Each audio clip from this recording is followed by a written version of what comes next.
잔액 확인하려고 버튼 한번 눌렀을 뿐이었습니다. 그런데 제 통장에 우리 가족 누구 이름도 아닌 낯선 이름이 여러 번 찍혀 있었습니다. 그 이름을 보는 순간 제 인생이 남에게 넘어가고 있다는 느낌이 들었죠. 불과 3초, 딱 3초 만에 알게 됐습니다. 내가 모르는 사람에게 내가 모르게 내 돈이 계속 빠져나가고 있었다는 사실을요.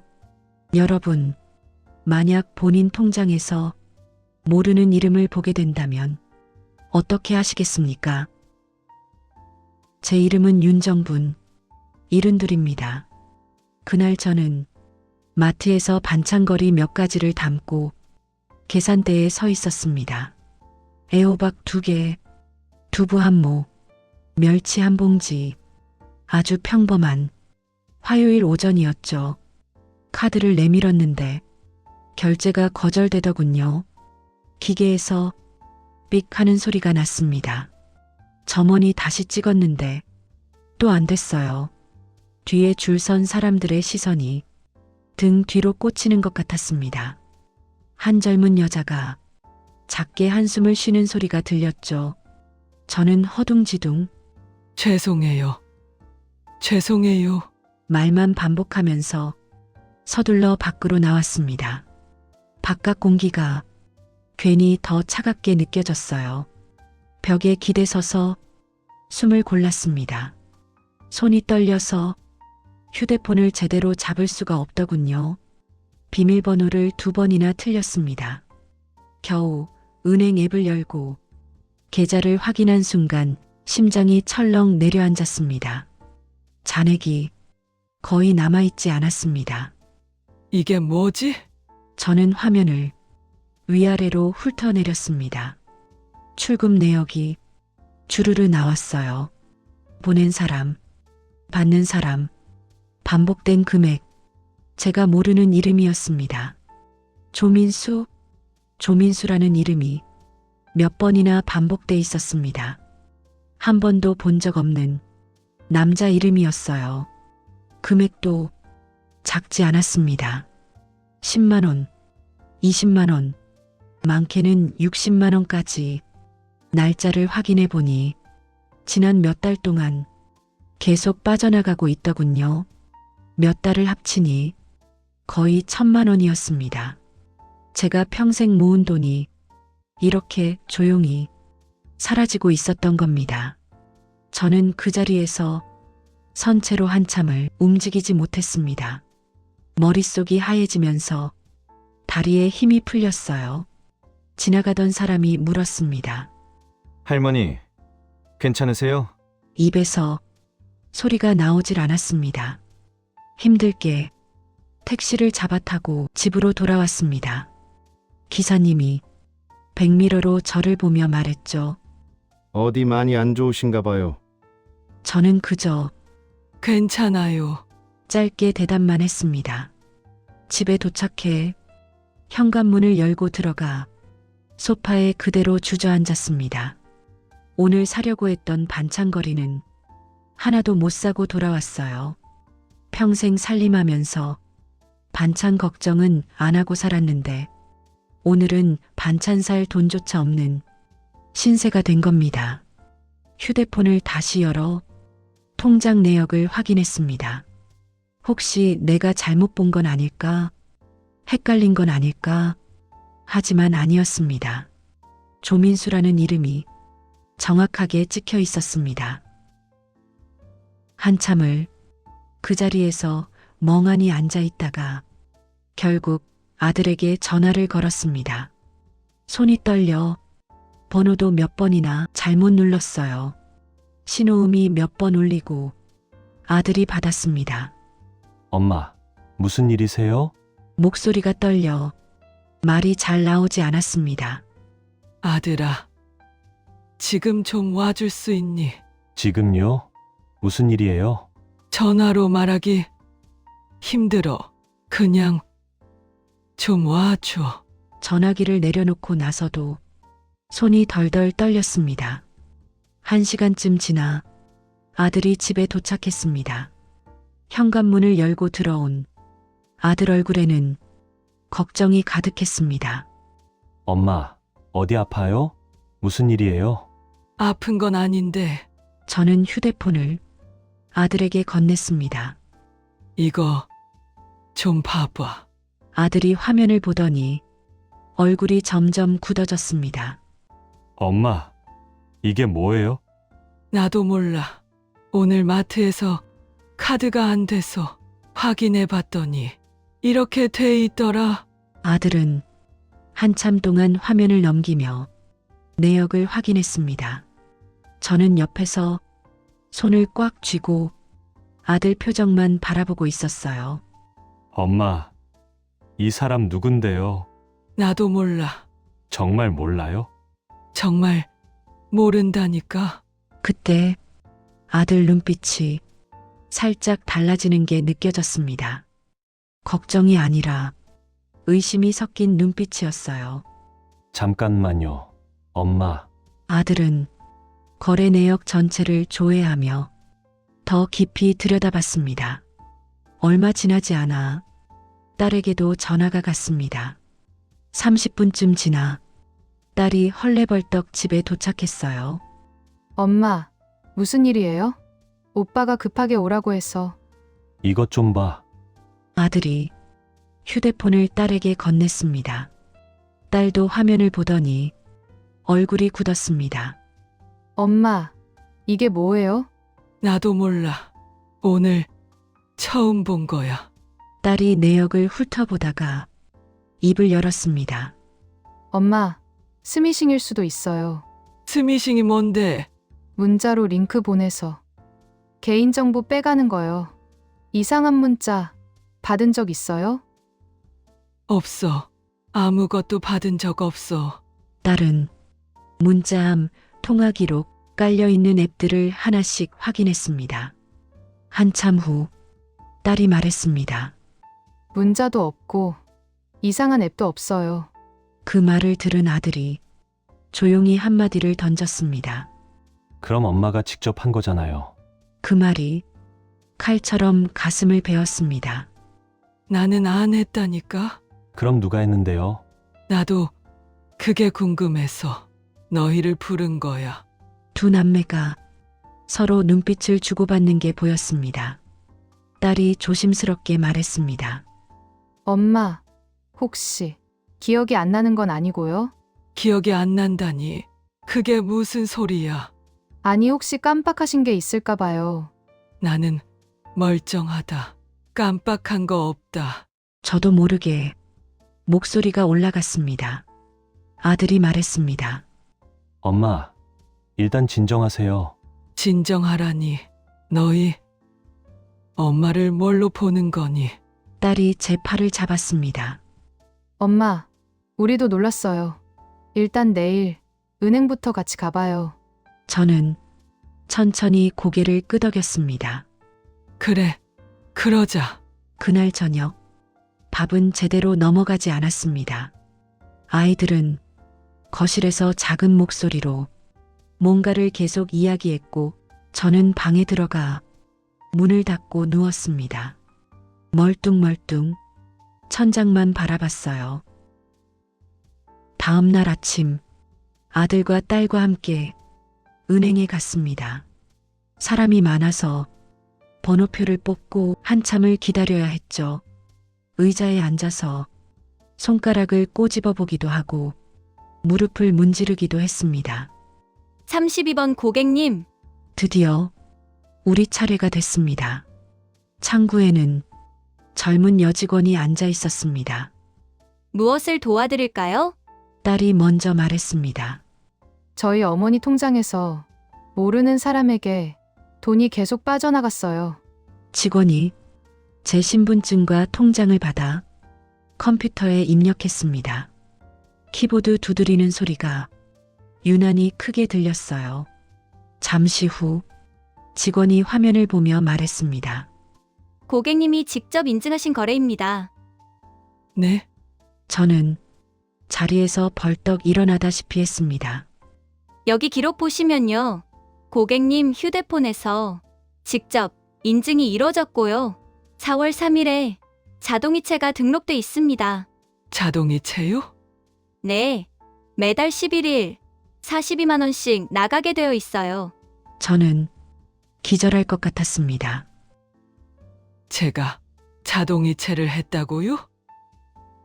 언제? 누구한테? 왜요? 직원이 당황한 얼굴로 말했습니다. 고객님, 일단 진정하세요. 휴대폰으로 인증번호를 입력해야만 등록되는 방식입니다. 옆에서 듣고 있던 아들이 직원에게 물었습니다. 언제 등록된 거예요? 4월 3일입니다. 아들이 곧바로 저를 돌아봤습니다. 4월 3일에 뭐 했어요? 아무것도 특별한 거 한 거 없는데.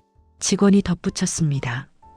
휴대폰에서 인증번호를 입력하신 걸로 기록이 남아 있습니다. 내 손으로 인증번호를 눌렀다? 머리가 멍해졌습니다. 딸이 물었습니다. 그럼 지금은 자동이체 취소할 수 있죠? 네, 지금 바로 취소해 드릴게요. 키보드 소리가 또 한참 이어졌습니다. 자동이체는 지금 취소했습니다. 다만 이미 나간 돈은 은행에서 돌려드리기는 어렵고요. 사기라고 의심되시면 경찰에 신고하셔야 합니다. 은행을 나와 밖으로 나오니 공기가 더 차갑게 느껴졌습니다. 아들이 깊게 한숨을 내쉬며 말했습니다. 엄마, 혹시 헷갈리신 거 아니에요? 그 말이 저를 완전히 무너뜨렸습니다. 나는 헷갈린 게 아니다. 나는 이런 거 한 적 없어. 그렇게 말하면서도 제 목소리가 점점 작아지는 걸 저 스스로도 느꼈습니다. 정말 제가 한 걸까요? 정말 제가 잊어버린 걸까요? 머릿속에서 수없이 같은 질문이 돌았습니다. 그날 이후 우리 집 공기는 얼음장처럼 차가워졌습니다. 아들은 말수가 확 줄었습니다. 밥을 먹어도 예전처럼 얘기를 안 했어요. 딸은 여전히 제게 친절했지만 어딘가 조심스러운 태도였죠. 마치 환자를 대하는 사람처럼 말입니다. 엄마, 물 더 드실래요? 엄마, 약 드셨어요? 그 사소한 말들조차 저를 서럽게 만들었습니다. 나는 환자가 아닌데, 나는 거짓말을 하는 게 아닌데. 하지만 아무도 제 말을 온전히 믿지 않는다는 걸 몸으로 느끼고 있었습니다. 밤이 되면 잠이 오지 않았습니다. 천장만 바라보고 똑딱 똑딱 똑딱 하는 시계 초침 소리만 들었습니다. 내가 정말 이걸 했을까? 도대체 내가 어디까지 잊어버린 걸까? 새벽녘 화장실에 가다가 거울을 마주봤습니다. 거울 속에 낯선 사람이 서 있었습니다. 주름이 깊게 파인 얼굴, 머리는 군데군데 하얗게 새어 있었어요. 이 사람이 나야?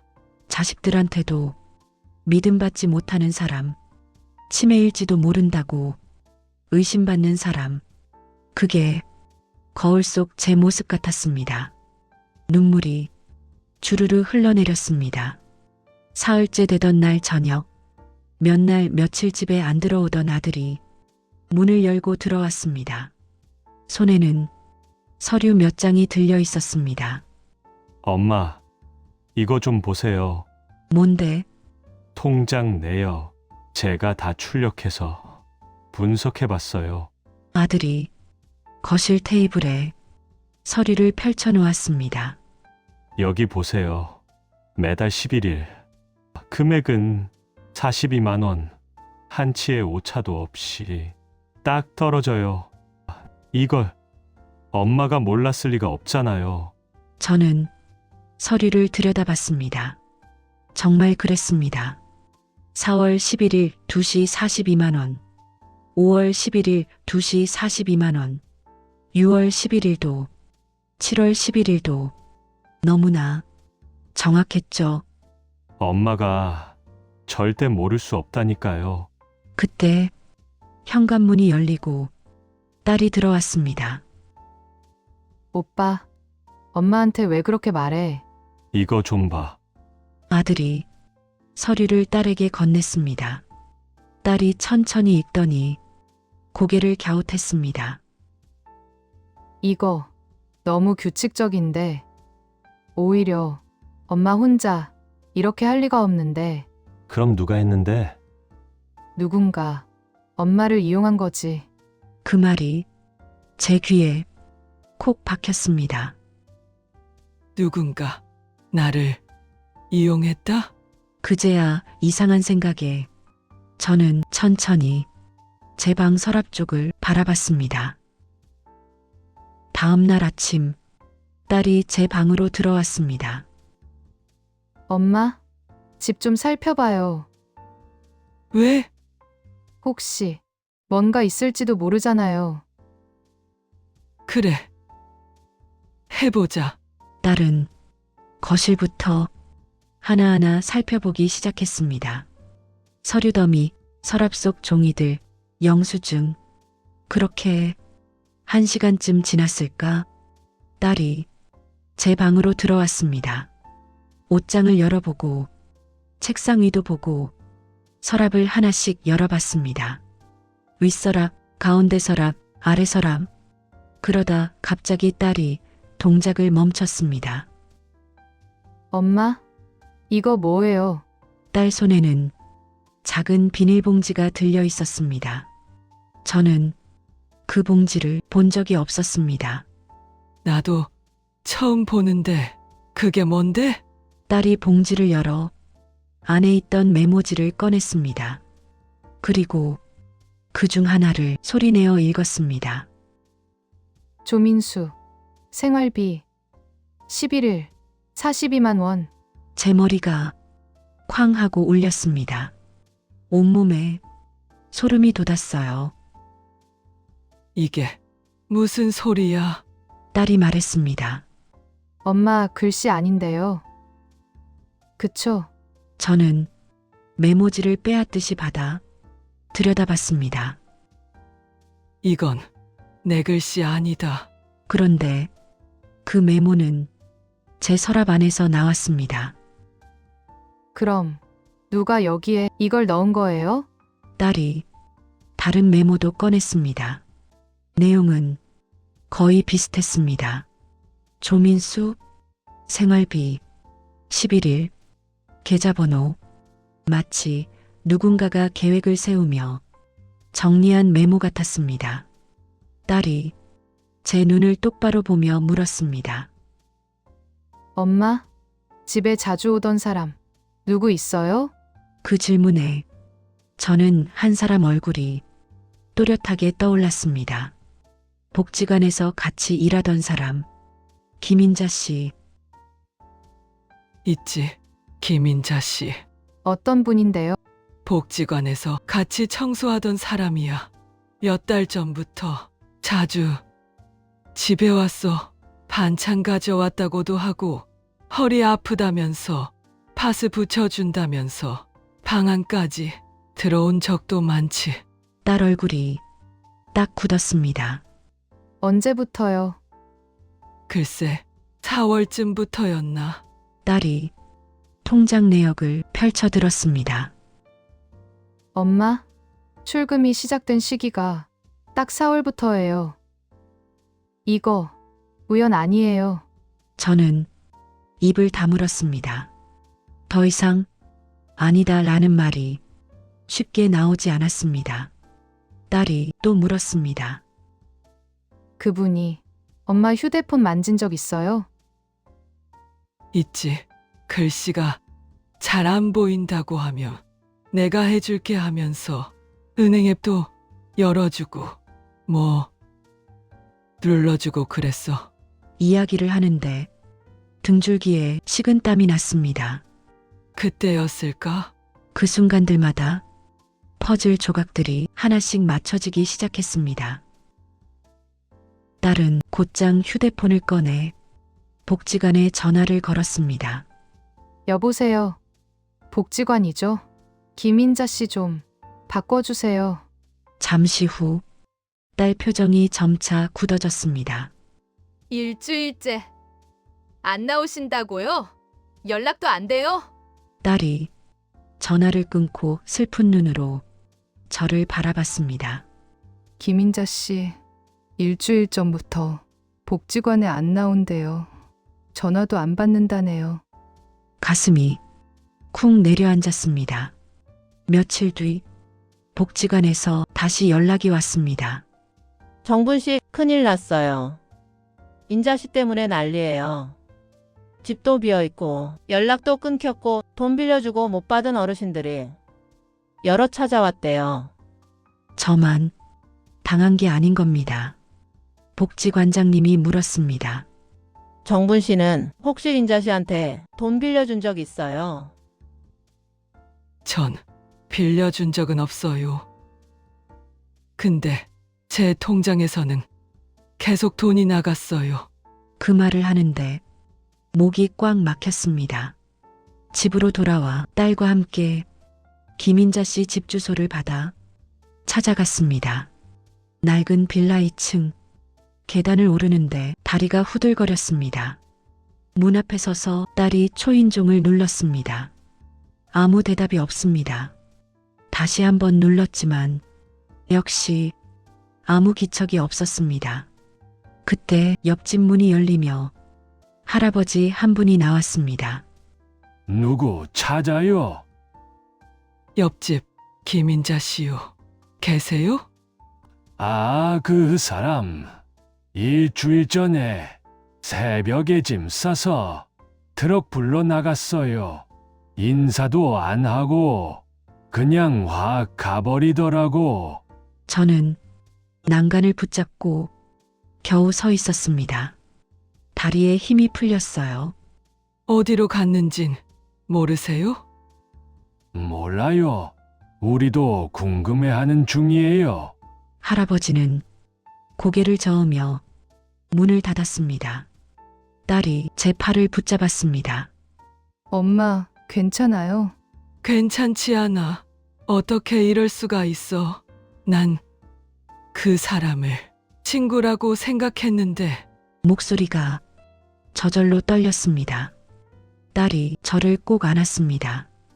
엄마, 우리 이제 경찰에 신고해야 돼요.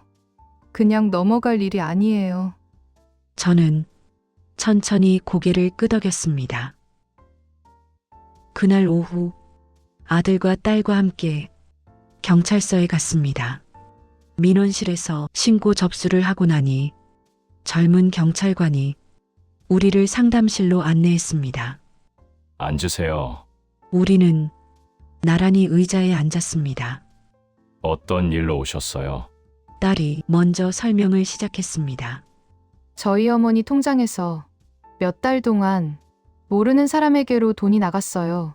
어머니는 그 사람을 모른다고 하시고요. 얼마나 나갔습니까? 1,000만 원쯤 됩니다. 경찰관 눈빛이 진지해졌습니다. 언제부터요? 4월부터요. 은행에서 확인해 보니 자동이체였대요. 경찰관이 키보드를 두드리며 말했습니다. 혹시 범인으로 의심되는 사람 있습니까? 딸이 대답했습니다.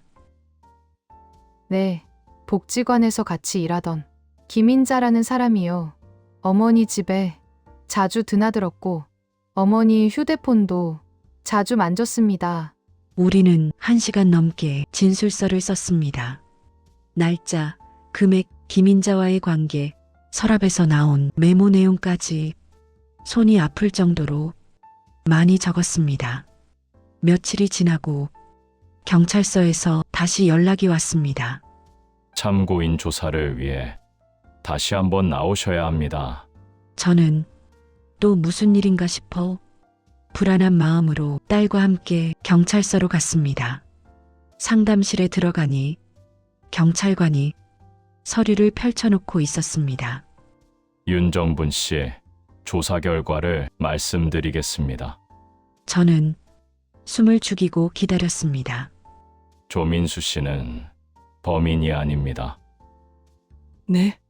저는 얼어붙었습니다. 조민수 씨도 피해자입니다. 김인자 씨가 아들 신분증을 훔쳐서 계좌를 만들고 그 계좌번호를 이용해 어르신들 돈을 빼간 겁니다. 머리가 멍해졌습니다. 내가 범인이라고 믿었던 그 이름조차 사실은 피해자였던 겁니다. 조민수 씨는 자기 명의 계좌가 사기에 쓰인 걸 알고 직접 신고를 했습니다. 어머니에게 당한 셈이죠. 경찰관이 한숨을 쉬며 말했습니다. 김인자 씨는 동네 어르신 5분에게도 똑같은 방식으로 접근했습니다. 총 피해액이 5천만 원이 넘습니다. 지금 수배 중입니다. 저는 입을 다물 수 없었습니다. 어디까지가 배신이고 어디까지가 불쌍한 모자의 이야기인지 머릿속이 너무 복잡해졌습니다. 며칠 뒤 우리 집 초인종이 울렸습니다. 문을 열어보니 어색하게 서 있는 젊은 남자가 있었습니다. 제가 조민수입니다. 30 중반쯤 되어 보이는 얼굴. 그는 거실에 앉자마자 고개를 깊이 숙였습니다. 정말 죄송합니다. 제 불찰로 이런 일이 생겨서요. 아니에요. 당신도 피해자라면서요. 제가 그렇게 말하자 그는 고개를 들었습니다. 눈가가 붉게 충혈돼 있었습니다. 어머니가 제 신분증을 가져다가 계좌를 만들었어요. 저는 전혀 모르고 있었고요. 경찰에서 전화 올 때까지 아무것도 몰랐습니다. 그는 손을 꼭 쥔 채 말을 이어갔습니다. 어머니가 이렇게까지 했다는 걸 알고 저도 경찰에 신고할 수밖에 없었습니다. 제가 어머니를 신고했다는 게 지금도 믿기지 않아요. 저는 그 말에 무슨 표정을 지어야 할지 몰랐습니다. 부모가 자식을 속인 것도 끔찍한데 자식이 부모를 신고해야 했던 마음은 얼마나 찢어졌을까요? 저는 그의 손등 위에 살며시 제 손을 올렸습니다. 많이 힘들었겠네요. 그는 고개를 끄덕였습니다. 그가 돌아간 후 저는 한참 동안 멍하니 앉아 있었습니다. 세상은 생각보다 훨씬 복잡했습니다. 내가 미워했던 이름의 주인도 결국은 또 다른 피해자였으니까요. 집에 돌아와 아들과 딸을 불렀습니다. 경찰서에서 들은 이야기와 조민수 씨가 와서 했던 말까지 모두 털어놨습니다. 나는 정말 억울했어. 누군가 내 믿음을 이용했다는 것도 억울했고, 너희가 나를 의심한 것도 너무 속상했어. 딸이 제 손을 꽉 잡았습니다. 엄마, 미안해요. 우리가 엄마를 의심했어요. 아들도 고개를 숙였습니다. 엄마가 치매인 줄 알았어요. 엄마 말씀보다 은행 기록을 믿었어요. 정말 죄송해요. 참고 있던 눈물이 터져나오고 말았습니다. 나도 내 자신을 못 믿겠더라. 정말 내가 한 건가? 정말 내가 잊어버린 건가? 혼자 수백 번씩 생각했어. 세 사람이 서로를 껴안고 한참을 울었습니다. 밖에서는 비가 내리고 있었어요. 마치 우리 마음을 씻어주는 것 같았습니다. 한참 울고 나니 마음이 편해졌습니다. 아들이 손등으로 눈물을 닦으며 말했습니다. 엄마, 앞으로는 엄마 말을 먼저 믿을게요. 딸도 고개를 끄덕였습니다. 엄마, 이제 우리가 엄마 지킬게요. 저는 아이들을 바라보며 말했습니다. 고마워. 그래도 너희가 있어서 견딜 수 있었어. 이번에 흘린 눈물은 조금 다르게 느껴졌습니다. 서러움보다는 고마움이 더 많았습니다. 1,000만 원이 넘는 돈은 아직 돌아오지 않았습니다. 김인자 씨는 수배 중이고 언제 잡힐지, 잡힌다 해도 돈을 돌려받을 수 있을지 아무도 모릅니다. 하지만 분명히 되찾은 게 하나 있습니다. 가족의 믿음, 가족의 손길, 사람에게 속는 건 순식간입니다.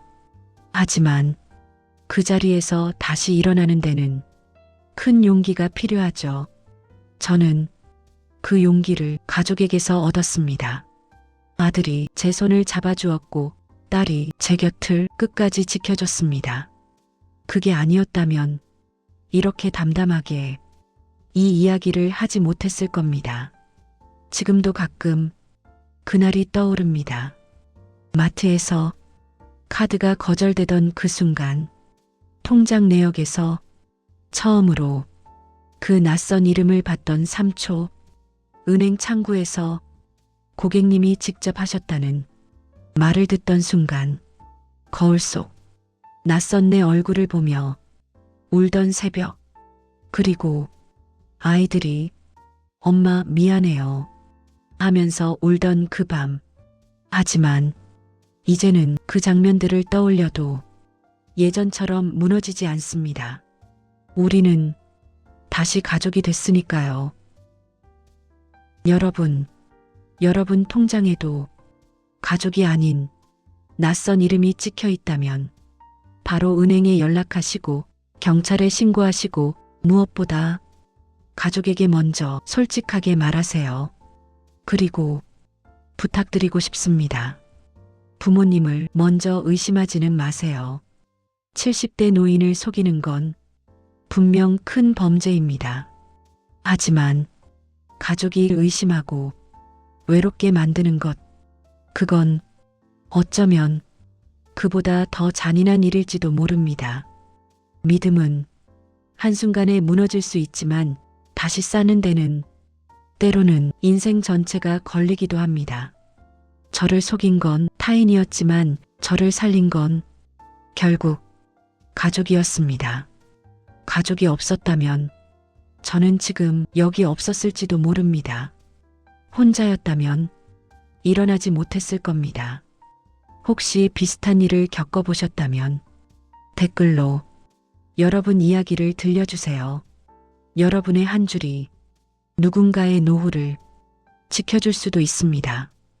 끝까지 들어주셔서 정말 고맙습니다.